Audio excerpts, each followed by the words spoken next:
The Hoard of the Gibbelins by Lord Dunsany.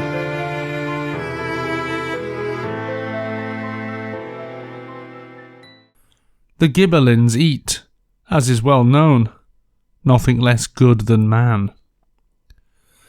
Their evil tower is joined to terra cognita, to the lands we know, by a bridge.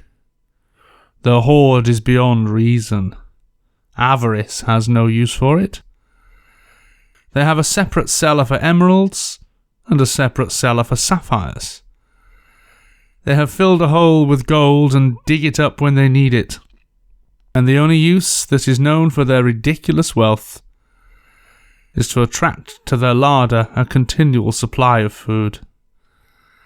In times of famine, they have even been known to scatter rubies abroad, a little trail of them to some city of man, and sure enough, their larders would soon be full again. Their tower stands on the other side of that river known to Homer, which surrounds the world, and where the river is narrow and fordable, and the tower was built by the Gibbelins' gluttonous sires, for they liked to see burglars rowing easily to their steps. Some nourishment that common soil has not the huge trees drained there, with their colossal roots from both banks of the river. There the Gibbelins lived and discreetly fed.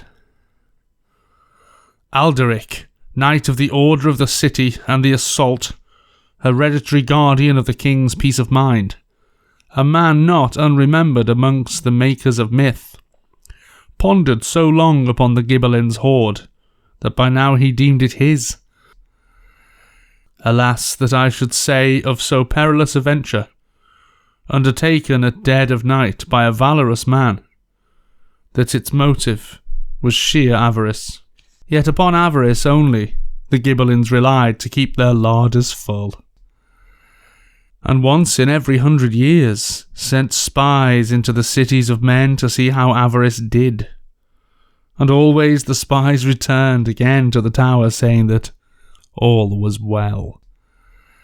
It may be thought that as the years went on and men came by fearful ends on that tower's wall, fewer and fewer would come to the Gibbelins' table, but the Gibbelins found otherwise. Not in the folly and frivolity of his youth did Alderic come to the tower, but he studied carefully for years the manner in which burglars met their doom when they went in search of the treasure that he considered his. In every case they had entered by the door. He consulted those who gave advice on this quest. He noted every detail and cheerfully paid their fees, and determined to do nothing that they advised. For what were their clients now? No more than examples of the savoury art, mere half-forgotten memories of a meal, and many, perhaps, no longer even that. These were the requisites for the quest that these men used to advise: a horse, a boat, mail armour, and at least 3 men-at-arms. Some said, "Blow thy horn at the tower door." Others said, "Do not touch it." Alderic thus decided. He would take no horse down to the river's edge. He would not row along it in a boat, and he would go alone, and by way of the forest unpassable. How pass, you may say, the unpassable? This was his plan. There was a dragon he knew of who, if peasants' prayers are heeded, deserved to die. Not alone because of the number of maidens he cruelly slew, but because he was bad for the crops. He ravaged the very land, and was the bane of a dukedom. Now Alderic determined to go up against him. So he took horse and spear, and pricked till he met the dragon, and the dragon came out against him breathing bitter smoke. And to him Alderic shouted, "Hath foul dragon ever slain true knight?" And well the dragon knew that this had never been, and he hung his head and was silent, for he was glutted with blood. "Then," said the knight, if thou wouldst ever taste maiden's blood again, thou shalt be my trusty steed, and if not, by this spear there shall befall thee all that the troubadours tell of the dooms of thy breed." And the dragon did not open his ravening mouth, nor rush upon the knight, breathing out fire, for well he knew the fate of those that did these things. But he consented to the terms imposed, and swore to the knight to become his trusty steed. It was on a saddle upon this dragon's back that Alderic afterwards sailed above the impassable forest, even above the tops of those measureless trees, children of wonder. But first he pondered that subtle plan of his, which was more profound than merely to avoid all that had been done before. And he commanded a blacksmith, and the blacksmith made him a pickaxe. Now there was great rejoicing at the rumour of Alderic's quest, for all folk knew that he was a cautious man, and they deemed that he would succeed and enrich the world, and they rubbed their hands in the cities at the thought of largesse. And there was joy among all men in Alderic's country, except perchance among the lenders of money, who feared that they would soon be paid. And there was rejoicing also because men hoped that when the Gibbelins were robbed of their hoard, they would shatter the high-built bridge and break the golden chains that bound them to the world, and drift back, they and their tower, to the moon from which they had come, and to which they rightly belonged. There was little love for the Gibbelins, though all men envied their hoard. So they all cheered that day when he mounted his dragon, as though he was already a conqueror. And what pleased them more than the good that they hoped he would do to the world was that he scattered gold as he rode away, for he would not need it, he said, if he found the Gibbelins' hoard, and he would not need it more if he smoked on the Gibbelins' table. When they heard that he had rejected the advice of those that gave it, some said the knight was mad, and others said he was greater than those that gave the advice, but none appreciated the worth of his plan. He reasoned thus.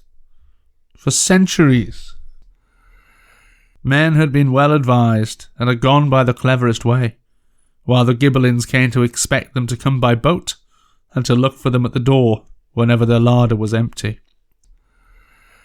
Even as a man looketh for a snipe in the marsh.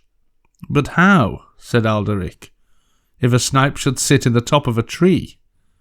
And would men find him there? Assuredly never.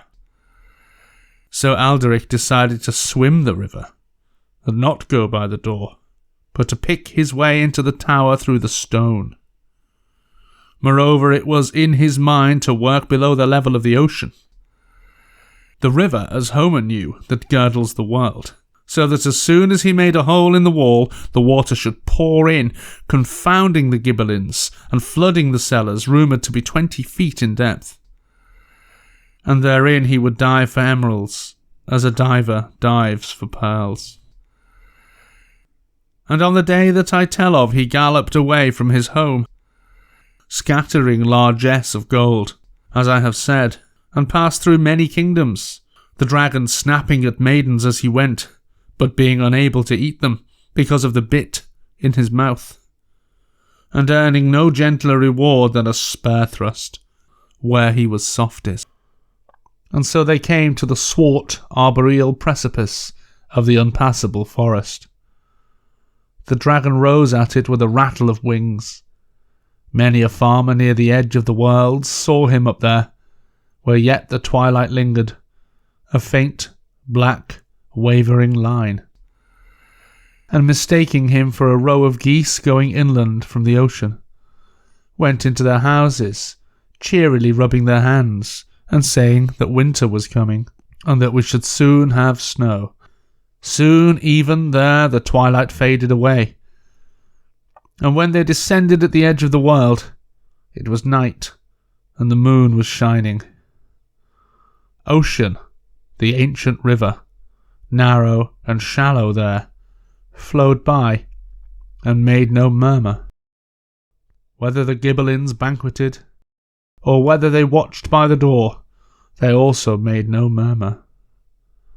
And Alderic dismounted, and took his armour off, and saying one prayer to his lady, swam with his pickaxe.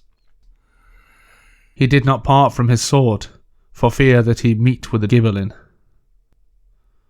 Landed the other side, he began to work at once, and all went well with him.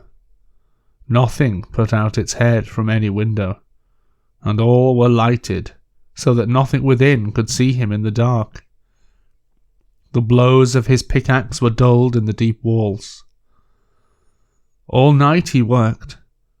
No sound came to molest him, and at dawn the last rock swerved and tumbled inwards, and the river poured in after.